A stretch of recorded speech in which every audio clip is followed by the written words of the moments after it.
الذين يحملون العرش ومن حوله يسبحون بحمد ربهم ويؤمنون به ويستغفرون للذين آمنوا ربنا وسعت كل شيء رحمة وعلما فاغفر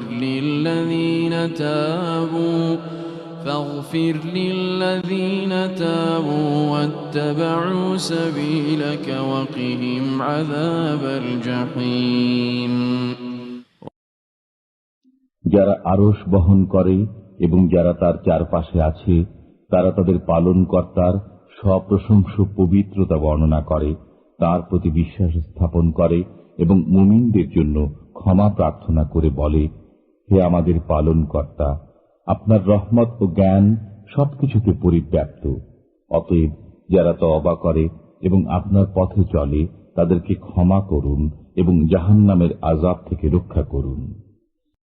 ربنا وأدخلهم جنات عدن التي وعدتهم ومن صلح من آبائهم وأزواجهم وذرياتهم إنك أنت العزيز الحكيم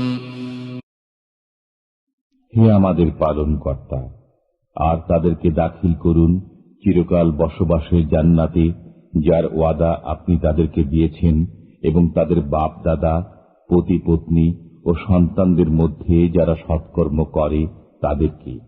নিশ্চয়ই আপনি পরাক্রমশালী, প্রজ্ঞাময়। وقهم السيئات ومن تق السيئات يومئذ فقد رحمته وذلك هو الفوز العظيم إن الذين كفروا ينادون لمقت الله أكبر من مقتكم এবং আপনি তাদেরকে অমঙ্গল থেকে রক্ষা করুন।